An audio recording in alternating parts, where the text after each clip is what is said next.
ಆತ್ಮೀಯ H16 ನ್ಯೂಸ್ಗೆ ಸ್ವಾಗತ. ನಾನು MI ಅಥವಾ ಮಲ್ಲಪ್ಪ ಜೋತ ಅವರು. ಆತ್ಮೀಯರೇ, ಒಂದು ದೇಶ ಒಬ್ಬ ಸರ್ವಾಧಿಕಾರಿ ಕೈಯಲ್ಲಿ ಸಿಕ್ಕರೆ ಏನಾಗ್ಬೋದು, ಯಾವ ರೀತಿ ದಿವಾಳಿ ಹೇಳಬಹುದು, ಯಾವ ಹಂತಕ್ಕೆ ಬರ್ಬೋದು ಅನ್ನೋದನ್ನು ಇವತ್ತು ನಾವು ಇದನ್ನು ನೋಡಿ ಕಲ್ಕೋಬೇಕಾಗಿದೆ. ಪ್ರಜಾಪ್ರಭುತ್ವ ಯಾಕೆ ದೊಡ್ಡದು ಅನ್ನೋದು ನಾವು ತಿಳ್ಕೊಬೇಕಾಗಿದೆ. ಯಾಕಪ್ಪ ಅಂತಂದ್ರೆ ಈ ಸರ್ವಾಧಿಕಾರಿ ಏನು ಕಿತ್ತು ಹಾಕಬೇಕಾಗಿದ್ರೆ ಮತ್ತೊಬ್ಬ ಸರ್ವಾಧಿಕಾರಿನ ಬರಬೇಕಾಗ್ತದೆ. ಒಂದು ದಾಳಿಗೆ ಇನ್ನೊಂದು ದಾಳಿನ ಬರಬೇಕಾಗ್ತದೆ. ಒಂದು ರೆವಲ್ಯೂಷನ್ಗೆ ಇನ್ನೊಂದು ರೆವಲ್ಯೂಷನ್ ಬರಬೇಕಾಗ್ತದೆ. ಆ ದಿಶೆಯಲ್ಲಿ ಒಂದು ಗುಡ್ ಎಕ್ಸಾಂಪಲ್ ನಮಗೆ ಅಸದ್ ಅಂತೇಳಿ ದೊಡ್ಡ ಕುಟುಂಬದ ಹಿಡ್ಕೊಂಡ್ಬಿಟ್ಟವರು ಸಿರಿಯಾವನ್ನು ಕಳೆದ 50 ವರ್ಷಗಳಿಂದ. ಯಾಕಪ್ಪ ಅಂತಂದ್ರೆ ಹಫೀಜ್ ಅಸದ್ ಅನ್ನೋಂಥರ 2000ರಿಂದ ಶುರು ಮಾಡಿದರು. ಅದರಿಂದ ಅವರಪ್ಪ ಅಂದ್ರೆ ಕಳೆದ 50 ವರ್ಷಗಳಿಂದ ಸಿರಿಯಾವನ್ನು ತಮ್ಮ ಕಪಿಮುಷ್ಟಿಟ್ಕೊಂಡು ತಾನು ತನ್ನ ಮಗ ತನ್ನ ಮೊಮ್ಮಗನವರಂಗ ಮಾಡ್ಕೊಂಡು ಬಂದಿದ್ದಾರೆ. ಹೀಗಾಗಿ ಸಿರಿಯಾದ ಜನ ಏನಪ್ಪ ಅಂದ್ರೆ ಈ ಬಂದೂಕಿನ ಗುಂಡಿಗೆ ಬಲಿಯಾಗಿ ಅನೇಕರು ದೇಶ ಬಿಟ್ಟು ಹೋಗಿದ್ದಾರೆ. ಇವತ್ತು ಬಂಡುಕೋರರಾಗಿದ್ದಾರೆ. ಅಲ್ಲಿ ಮೂಲಭೂತವಾದಿಗಳು ಆಗಿದ್ದಾರೆ. ಈಗ ಮತ್ತೆ ಮೂಲಭೂತವಾದಿಗಳನ್ನೇ ಇವತ್ತು ಅದನ್ನು ಅಧಿಕಾರ ಪಡೆಯುವಲ್ಲಿ ಯಶಸ್ವಿಯಾಗಿದ್ದಾರೆ. ಆ ಕುಟುಂಬನ ತೆಗೆದುಹಾಕುವಲ್ಲಿ. ಅಂದ್ರೆ ಈ ಸಂದರ್ಭದಲ್ಲಿ ನಮ್ಮ ಗಾಂಧಿಯವರು ಯಾಕೆ ದೊಡ್ಡವರಾಗಿ ಕಾಣ್ತಾರಪ್ಪ ಅಂದ್ರೆ ಇಲ್ಲೇ ಅಹಿಂಸೆಯನ್ನು ಹಿಡ್ಕೊಂಡು ತಂದಿದ್ದು. ಕೆಲವರು ಹೇಡಿ ಅಂತ ಅನ್ನಿಸ್ತಿರ್ಬೋದು ನಮ್ಮಲ್ಲಿ ಅನೇಕ ಮೂಲಭೂತವಾದಿಗಳಿಗೆ. ನಮ್ಮಲ್ಲಿ ಮೂಲಭೂತವಾದಿಗಳಿದ್ದಾರೆ, ಹಿಂದೂಗಳಲ್ಲಿದ್ದಾರೆ, ಮುಸಲ್ಮಾನರಲ್ಲಿದ್ದಾರೆ. ಶರಿಯಾದ ಇಸ್ಲಾಮವಾದಗಳು ನಂಬಿಕೆ ಇಟ್ಟಿದ್ದು. ಇಲ್ಲಿ ನಮ್ಮಲ್ಲಿ ಹಿಂದುತ್ವವಾದಿಗಳಿದ್ದಾರೆ. ಇವರು ನಾವು ಬಂದೂಕಿನದು ಏನು ಬೇಕಾದ್ರೆ ಸಾಧಿಸಬಹುದು ಅಂತ ತಿಳ್ಕೊಂಡ ಬಂದೂಕಿನ ಇಟ್ಕೊಂಡು ಬಂದಂಥ ಜನ. ಇವತ್ತು ನಕ್ಸಲಿಸಮ್ ಬಗ್ಗೆ ನಾವು ಮಾತಾಡ್ತೀವಿ. ಅವರು ಇದೇ ರೀತಿ ಬಂದಂಥವ್ರು. ಈಗ ಏನಾಗಿದೆ ನೋಡ್ರಿ, ಸಿರಿಯಾದಲ್ಲಿ ಬಂದೂಕನ್ನು ತೆಗೆದಾಗೋದಕ್ಕೆ ಮತ್ತೊಂದು ಬಂದೂಕು ಬಂತೀಗ. ಈ ಗೊಲಾನಿ ಅನ್ನುವಂಥ ಅಬೂ ಮೊಹಮ್ಮದ್ ಅಲ್ ಗೊಲಾನಿ ಅನ್ನುವಂಥ ಇವತ್ತು ಹೊಸದಾಗಿ ಹುಟ್ಟಿರುವಂಥ ಒಬ್ಬ ಅಲ್ಲಿ ನಾಯಕ. ಈ ಅಸದ್ ಕುಟುಂಬದ ಕೊನೆ ಬಶರ್ ಅಸಾದ್ ಇವ್ರನ್ನ ಅವ್ರ ತಂದೆ ಹಫೀಜ್ ಅಸಾದ್ ಇವು 34 ವರ್ಷ ಆಗಿದ್ದಾಗ ತನ್ನ ಕಾಲವಾದಂಥ ಇವನ್ನ ಅಧ್ಯಕ್ಷನ ಮಾಡಿಬಿಟ್ಟರು ಈ ವ್ಯಕ್ತಿಯನ್ನು. ಕಳೆದ 2000ರಿಂದ ಇಲ್ಲಿವರೆಗೆ ಇವರು 24 ವರ್ಷ, ಹಿಂದೆ ಅವ್ರ ತಂದೆ ಒಂದು 20 ವರ್ಷ, ಲೆಕ್ಕಿಲ್ಲದಂಗೆ ಆಳ್ತಾ ಬಂದಿದ್ದು. ಇದಕ್ಕೆಲ್ಲ ಸಪೋರ್ಟಿವ್ ಆಗಿರ್ತಿದ್ದು ಯಾರಪ್ಪ ಅಂತಂದ್ರೆ ಅವತ್ತು USSR, ಇವತ್ತು ರಷ್ಯಾ. ಎರಡು ಒಂದು ಒಡೆದು ಹೋಗ್ಯದ. USSR ಭಾಳ ದೊಡ್ಡದಾಗಿತ್ತು, ಜಗದ 6ನೇ ಭಾಗ ಇದು ಅಂತ ಆಗಿತ್ತು. ಅದು ತನ್ನ ಭಾರತ ತಾನ ಕುಸಿದು ಅದು ಒಡೆದು ಹೋಗಿದ್ದು ನಿಮಗೆ ಇತಿಹಾಸದಲ್ಲಿ ಗೊತ್ತದ. ಇವತ್ತು ಈ ಒಂದು ಪೂರ್ತಿ ಮುಕ್ತಿರುವಂಥ ವ್ಯಕ್ತಿ ರಷ್ಯಾವನ್ನು ಆಳ್ತಾ ಇದ್ದಾರೆ. ಅವರು ಉಕ್ರೇನ್ ಜೊತೆಗೆ ನಿರಂತರವಾಗಿ ಯುದ್ಧ ಮಾಡ್ತಾ ಬಂದಿದ್ದಾರೆ. ಇವತ್ತು ಅವನು ಒಂದು ರೀತಿ ಸರ್ವಾಧಿಕಾರಿನ ಅಂಥದ್ದು ತಮ್ಮ ಸುತ್ತಮುತ್ತ ಸರ್ವಾಧಿಕಾರದ ಬೆಳೆಸಿದರು. ಮತ್ತು ಇಸ್ಲಾಮಿಕ್ ದೇಶಗಳಲ್ಲಿ ಇವತ್ತು ನಾವು ನೋಡ್ತಾ ಇದ್ದೀವಿ ಭಾಳಷ್ಟು ಇಸ್ಲಾಮಿಕ್ ಮ್ಯಾಕ್ಸಿಮಮ್ ಎಲ್ಲ ಕಡೆಯೂ ಹೆಚ್ಚು ಕಡಿಮೆ ಡಿಕ್ಟೇಟರ್ಗಳು ಅಥವಾ ಸರ್ವಾಧಿಕಾರಿಗಳನ್ನ ನಾವು ನೋಡ್ತಾ ಇದ್ದೀವಿ. ಇದಕ್ಕೆ ಕಾರಣ ಏನಪ್ಪ ಅಂತಂದ್ರೆ ನಾವು ಬಂದೂಕಿನಿಂದ ಒಂದು ಬಂದೂಕು ತೆಗೆದೋಗಿ ಇನ್ನೊಂದು ಬಂದೂಕಿನ ಉಪಯೋಗ ಮಾಡಿದ್ದರಿಂದ ಈ ಹಂತಕ್ಕೆ ಬಂದಿದ್ಬಿಟ್ಟದ ಅಲ್ಲಿ ಜನ.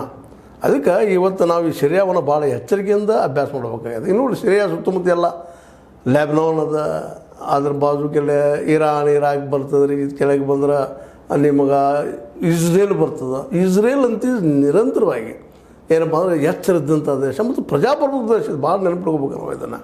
ಮತ್ತು ಸಣ್ಣ ರಾಷ್ಟ್ರ, ಪ್ರಜಾಪ್ರಭುತ್ವ ರಾಷ್ಟ್ರ. ಅದು ತಮ್ಮ ರಾಷ್ಟ್ರದ ಬಗ್ಗೆ ಅತ್ಯಂತ ರಾಷ್ಟ್ರಭಕ್ತಿಯಲ್ಲಿದೆ. ಅದೇ ಕಾಲಕ್ಕೆ ಪ್ರಜಾಪ್ರಭುತ್ವ ಉಳಿಸ್ಕೊಂಡದು. ಇವೆಲ್ಲ ಸುತ್ತಮುತ್ತಲಿನ ದೇಶಗಳಲ್ಲಿ ರಾಜತ್ವ, ಅರಸಗಿರಿ ಅಥವಾ ಅರಬ್ಗಿರಿ ಇವುಗಳಿಂದಾಗಿ ಇವರು ದೊಡ್ಡದ ಯುದ್ಧಕ್ಕನ ಬಳಕೆ ಆಗ್ತಾ ಹೋಗ್ತದೆ. ಅಲ್ಲಿ ಅಭಿವೃದ್ಧಿ ಅನ್ನೋದು ಶೂನ್ಯ ಆಗಿಬಿಟ್ಟಿದೆ ಅಂತ. ಸಿರಿಯಾ ಆಗಿರ್ಬೋದು, ಇದರಲ್ಲಿ ಜಸ್ಟ್ ಸಿರಿಯಾದ ನಂತರ ಇದರ ಬದಿಗಿದ್ದಂಥ ಲೆಬನಾನ್ ಆಗಿರ್ಬೋದು, ಇದರ ಬದಿಗೆ ಬರುತ್ತಿರುವಂಥ ಕೆಳಗೆ ಜಾರ್ಡನ್ ಆಗಿರ್ಬೋದು, ಇರಾನ್ ಆಗಿರ್ಬೋದು, ಇರಾಕ್ ಆಗಿರ್ಬೋದು, ಮಧ್ಯಪ್ರಾಚ್ಯದ ಹೆಚ್ಚು ಕಡಿಮೆ ಎಲ್ಲ ಇಸ್ಲಾಮಿಕ್ ದೇಶಗಳು ಇವತ್ತು ಯುದ್ಧದ ರಣಭೂಮಿಗಳಾಗಿ ಹೋಗಿಬಿಟ್ಟಿದ್ದಾವೆ.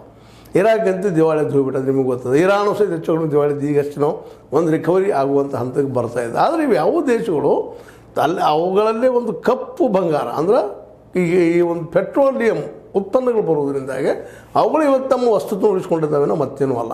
ಇಂಥ ಹೊಸದಂಥ ಜನರಿಂದಾಗೆ ಅನೇಕ ಡಿಕ್ಟೇಟರ್ ಇದ್ದಾವೆ. ಇದೊಂದು ಅಲ್ಲ ಎಕ್ಸಾಂಪಲ್ ಎಲ್ಲ ರಾಷ್ಟ್ರಗಳಲ್ಲಿ ಇಷ್ಟೆಲ್ಲ ಇದ್ದು ಸುತ್ತಮುತ್ತ ಎಲ್ಲ ಇದ್ದಾಗ ಸಹಿತ ಒಂದು ಪ್ರಜಾಪ್ರಭುತ್ವ ದೇಶ ಇಸ್ರೇಲ್ನ ಗೆಲ್ಲಲಿಕ್ಕೆ ಆಗ್ತಾಯಿಲ್ಲ ಇವರಿಗೆ.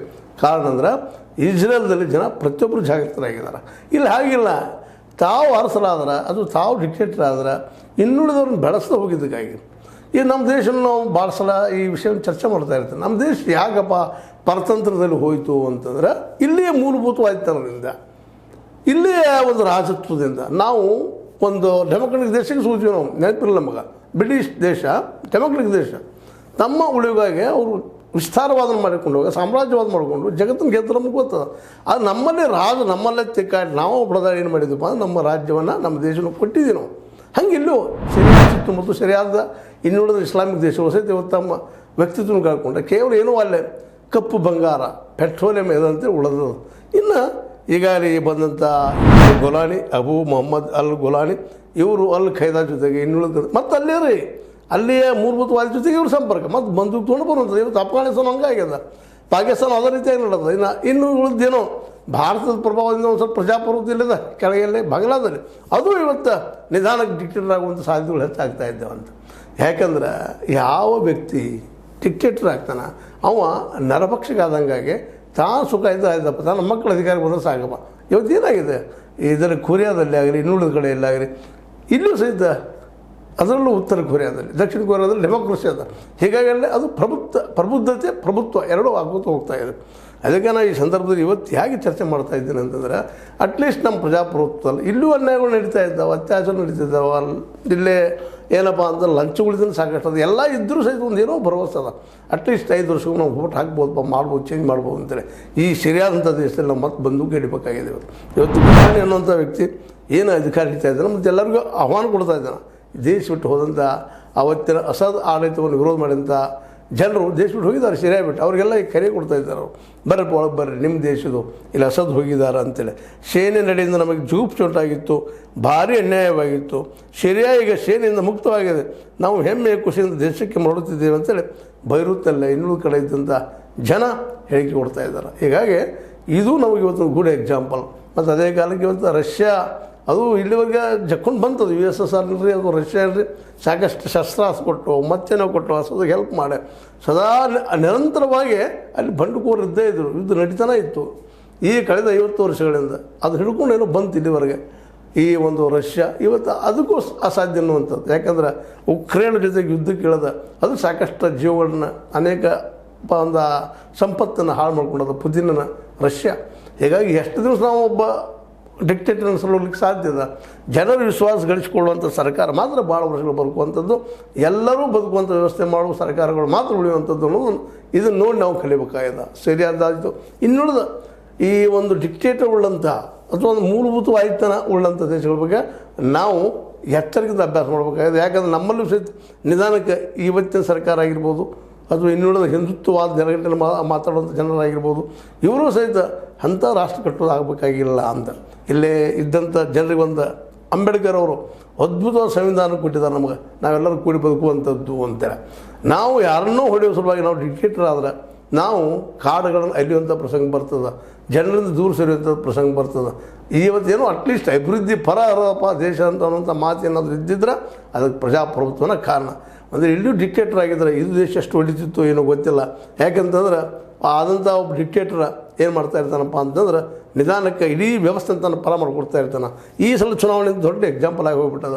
ಯಾಕಂದ್ರೆ ಮೋದಿಯವ್ರು ಅಂದಂಗೆ 400 ಪಾರ್ ಆಗಿದ್ರೆ ನಮ್ಮ ಸಂವಿಧಾನವನ್ನು ಬದಲು ಮಾಡುವಲ್ಲೇ ಭಾಳಷ್ಟು ಯಶಸ್ವಿ ಕೆಲಸಗಳನ್ನು ಮಾಡ್ತಾಯಿದ್ರು ಅವರು ಅನ್ನೋದು ಮೇಲ್ನೋಟಕ್ಕೆ ಅರ್ಥ ಆಗ್ತದೆ. ಇವತ್ತು ಸದಿಷ್ಟ ಆದರೂ ಇನ್ನೂ ಅವ್ರು ಹಿಂದುತ್ವ ಪರವಾದ ಮಾಡೋದು ಇನ್ನೊಂದು ಮಾಡೋದು ನೋಡಿದಾಗ ಒಮ್ಮೆ ಭಯನೂ ಉಣಿಸ್ತದೆ. ಅದಕ್ಕೆ ಜನ ಎಚ್ಚರಗೊಳ್ಬೇಕಾಗಿದೆ, ಪ್ರಜಾಪ್ರಭುತ್ವ ಹೋಗೋದ ನೋಡ್ಕೋಬೇಕಾಗಿದೆ. ಅವ್ರು ಅಂತ ಇದ್ದಾರೆ, ಇಲ್ಲಂತಲ್ಲ ನಾವಿಲ್ಲ ಪ್ರಜಾಪ್ರಭುತ್ವವಾದಿ ಸಂವಿಧಾನ ಪ್ರೀತಿ ಮಾಡ್ತೀವಿ ಹಾಗೆ ಹೀಗೆ ಮಾತಾಡ್ತಾರೆ.